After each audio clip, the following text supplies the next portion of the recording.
अबे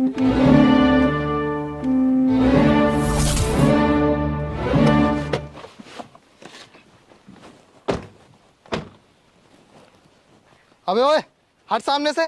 बहरा है क्या? हॉर्न नहीं सुनाई दे रहा है क्या? हमको तो सुनाई देता है, लेकिन लगता है कि तुमको दिखाई नहीं देता है। ये इतनी जगह पड़ी है, यहाँ से निकालो ना अपना रथ। ओह, एक तो बीच रास्ते में गाड़ी खड़ी करके बदतमीजी कर रहे हो, ऊपर से अकड़ भी दिखा रहे हो। हालत गवारों वाली और अकड़ नवाबों वाली। अरे हम तो हैं ही गंवार मैडम, हमारी क्या औकात जो हम आपसे बहस करें। लेकिन जब ये इतनी जगह पड़ी है तो अपने रथ को क्या हमारी खोपड़िया पर से चढ़ा के ले जाओगी? आवाज नीचे करके बात कर। तेरी क्या औकात है बे हमारे सामने? और चल ये खटारा हटा। भाई साहब, अभी तो हमारे खेतों में पानी लग रहा है, और जब तक पानी लग नहीं जाता तब तक हम अपनी गाड़ी नहीं हटाएंगे। He's a stupid man। Varun, हम लोग वैसे ही बहुत लेट हो चुके हैं और इस गवार के चक्कर में पड़ेंगे तो और लेट हो जाएंगे। तुम गाड़ी साइड से निकाल लो, चलो।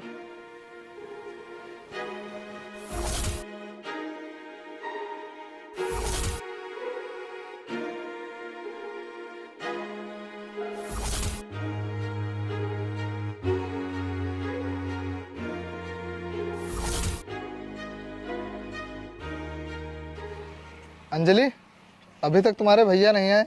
यार, भैया तो काम से शहर गए हुए हैं, उन्हें आने में 1 हफ्ता लग जाएगा। अच्छा, चलो तब तक कहीं घूमने चलते हैं।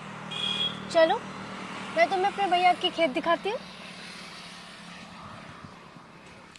अच्छा अंजलि, एक बात बताओ, तुम्हारे भैया इतनी जल्दी अमीर कैसे बन गए? एक्चुअली जब मेरे भैया नौकरी की तलाश में थे ना, तब उनकी मुलाकात एक अमीर आदमी से हुई। उन्होंने उनको नौकरी पे रख लिया और वो उनके काम से इतना खुश हुए कि भैया को मैनेजर बना दिया। और मेरे भैया की सैलरी लाखों में है, और जहाँ तक तुम्हारी नजर जा रही है ना, वो सारी जमीन मेरे भैया की है। फिर तो तुम्हारे भैया बहुत अमीर हैं। और नहीं तो क्या। और तुम्हें पता है, मेरे भैया मुझसे बहुत प्यार करते हैं और वो मेरी हर ख्वाहिश पूरी करते हैं। हाँ क्यों नहीं, तुम उनकी इकलौती बहन जो हो। वैसे तुम्हारे भैया का नाम क्या है? रघुवीर नाम है मेरे भैया का। चलो, मैं तुम्हें अपने भैया के फार्म हाउस पे ले चलती हूँ।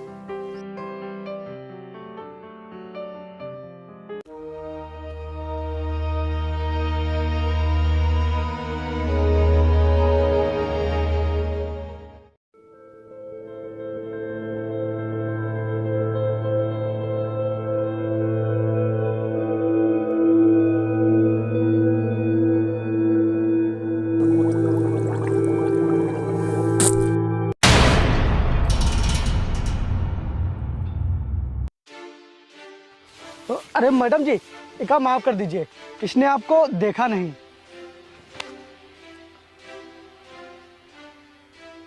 साले, तेरी हिम्मत कैसे हुई इनका हाथ पकड़ने की? तो उस दिन भी बदतमीजी कर रहा था और आज फिर बदतमीजी कर रहा है। तुझे पता भी है कितने महंगे कपड़े हैं मेरे? तो मैडम जी, एक काम करो, आप हमसे इन कपड़ों के पैसे ले लो। अच्छा, बहुत पैसे वाला है तू। तुझे पता भी है कितनी महंगी ड्रेस है ये? तू क्या, तेरी पुश्ते भी इस ड्रेस के पैसे नहीं दे पाएंगी। शुक्र मना, मेरे भैया यहाँ पे नहीं है। अगर वो यहाँ होते तो आज तेरा बहुत बुरा हाल होता। मैडम, हम मानते हैं कि गलती हमारी ही है और इसके लिए हम आपसे माफी भी मांग रहे हैं, और हम आपके कपड़ों के पैसे भी देने के लिए तैयार हैं। उसके बाद भी आप लोग हमसे उल्टा सीधा बोले जा रहे हो। देखिए, अभी तक तो सहन कर लिया, लेकिन अब हम अपने आत्मसम्मान के साथ खिलवाड़ नहीं करेंगे। स्टॉप इट, गवार कहीं के।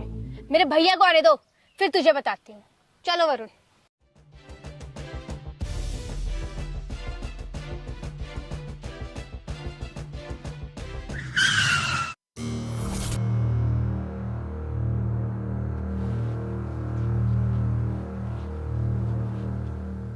राम राम मालिक।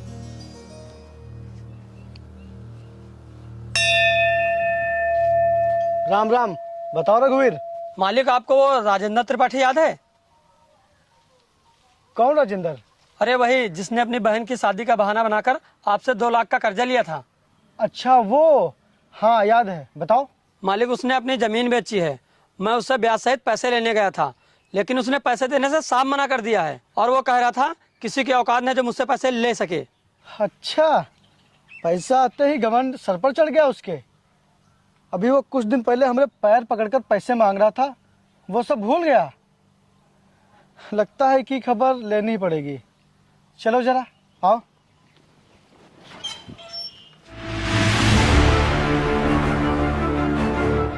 मैंने सुना तुमने जो मुझसे अपनी बहन की शादी के लिए पैसे लिए थे वो देने से मना कर दिया है।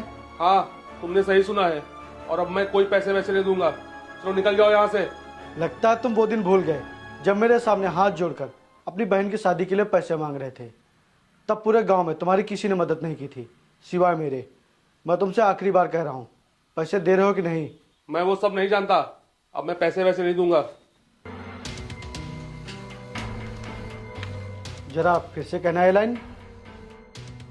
खेती बेचकर पैसों से अय्याशी कर रहे हो, लेकिन जिसने बुरे समय में मदद की उसी को भूल गए। दे रहे हो कि नहीं पैसे? देता हूँ, मैं तुम्हारे सारे पैसे देता हूँ।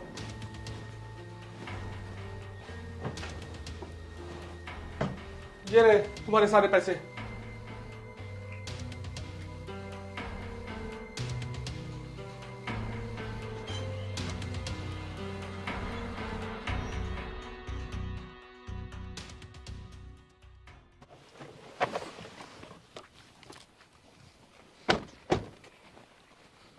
वरुण, वो देखो, वो सारे खेत भी मेरे भैया के हैं। वाह। चलो मैं तुम्हें अपने भैया की अमरूद वाली बाग दिखाती हूँ।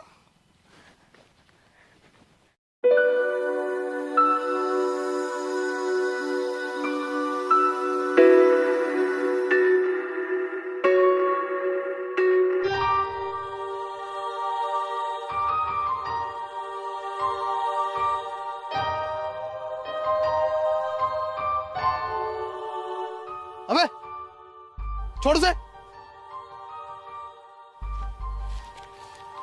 अबे मेरी गर्लफ्रेंड को छूने की हिम्मत कैसे हुई? भाई साहब, अगर हम इनको सहारा न देते तो इनको चोट लग जाती। तो लग जाने देते चोट। तूने मुझे छुआ क्यों? भाई साहब, आप अपनी हद पार कर रहे हैं। भैया का कॉलर छोड़िए। आप अभी जानते नहीं हैं भैया कौन है। और शायद तुम लोग को अभी मेरे भैया के बारे में नहीं पता है। ए मैडम, हमको ना किसी के बारे में कुछ जानने का शौक है और ना अपने बारे में किसी से कुछ बताने का शौक है। और हम तुम्हारी ई पटर पटर इसलिए बर्दाश्त कर रहे हैं काहे कि तुम औरत जात की हो। हमारे धर्म में औरत की इज्जत से बढ़कर कुछ भी नहीं होता। अबे एक तरफ इसे हाथ लगा रहा है और दूसरी तरफ यह भी बोल रहा है कि मैं औरत की इज्जत करता हूँ। वरुण, मेरे भैया को आ जाने दो बस, फिर मैं लेती हूँ उसकी खबर। भैया, इसके लिए तो मैं ही काफी हूँ। वरुण छोड़ो छोड़ो, तुम भी कहाँ इस गवार के चक्कर में पड़ रहे हो। चलो चलो। भैया जी, ये आग से खेल रहे हैं और शायद अभी इन्हें पता नहीं है अगर ये आग भड़क गई तो इनका सब कुछ बर्बाद कर देगी। लेकिन भैया जी, अब बहुत हुआ। अगर इन लोगों ने अब आपको अगर कुछ कहा तो अच्छा नहीं होगा। यहाँ एक से एक तुर्रम खान आपके सामने बात नहीं कर सकता और ये लोग आपको थप्पड़ मारने की सोच रहे हैं। छोड़ना प्रदीप, ये लोग बहुत ही छोटी सोच वाले इंसान हैं। चल काम कर।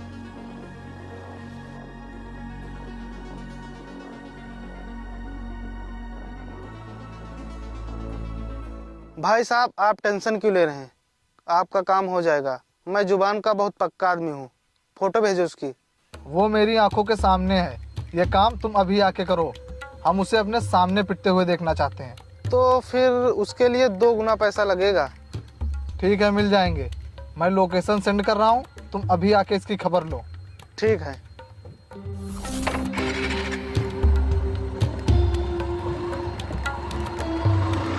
कितना टाइम लगेगा यार? अभी भैया बस 2 सेलें रह गई हैं ये वाली, उसके बाद ये वाला हो जाएगा खेत।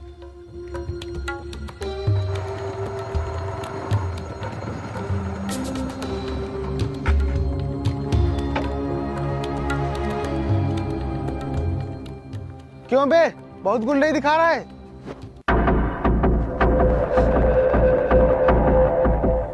अरे सरकार, आप, मैंने सोचा कोई और है। मुझे माफ कर दो सरकार, मुझसे बहुत बड़ी गलती हो गई। चल चल चल चल चल।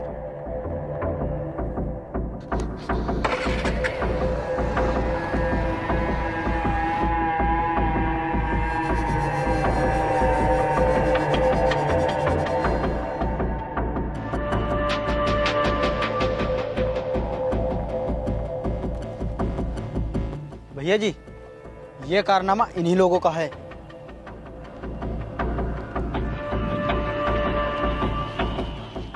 नीचे उतरो।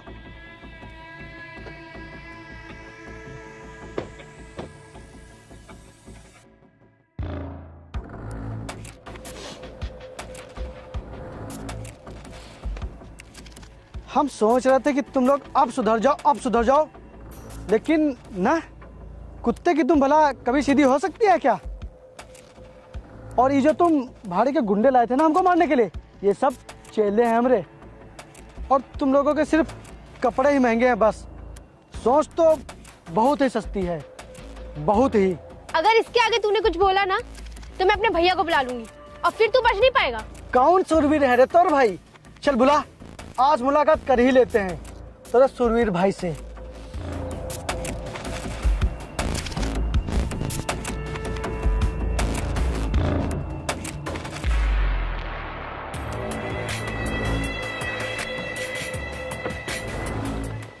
भैया ये रहा वो बदतमीज, आइए मारिए इसे। प्रदीप, कौन है बदतमीज? खुद ही देख लो। कौन है तू? इधर घूम।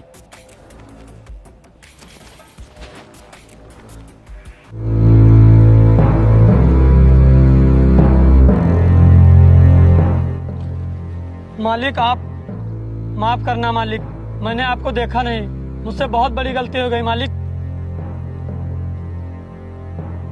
उठ जाओ रघुवीर।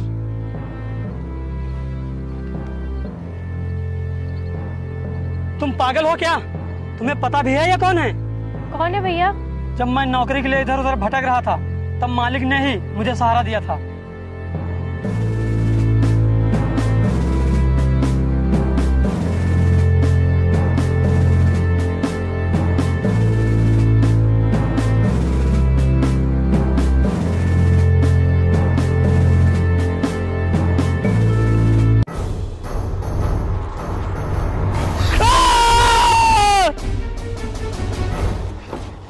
अबे तुमको मरने के लिए हमारी ही गाड़ी मिली थी। अगर मरने का इतना ही शौक है तो कहीं और जाके मरो।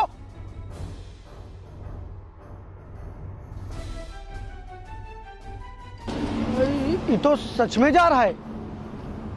रुको, रुको, रुक। तुम मरना कहाँ चाहते हो? भैया, आप मुझे नहीं जीना है बेरोजगार की जिंदगी। इतनी पढ़ाई करने के बाद भी मुझे कहीं नौकरी नहीं मिल रही है। कर्जा लेकर मैंने अपनी पढ़ाई पूरी की है। मेरी एक छोटी बहन भी है, उसका सहारा सिर्फ मैं ही हूँ। कुछ दिन के बाद वो शादी के लायक हो जाएगी। कहाँ से करूँगा मैं उसकी शादी? कहाँ से दूंगा कर्जा? इसीलिए अब मेरे पास मरने के अलावा कोई रास्ता नहीं है। एक रास्ता।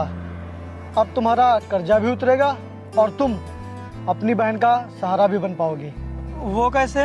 वो ऐसे कि हम तुमको नौकरी दे रहे हैं। क्या कि हमारे पास बहुत खेती है और उसकी देखभाल और हिसाब किताब के लिए हमको एक पढ़ा लिखा आदमी चाहिए था, और वो आदमी अब हमको मिल गया है। चलो, तुम्हारी खुशियाँ तुम्हारा इंतजार कर रही हैं। आओ आओ मेरे साथ, चलो बैठो गाड़ी में।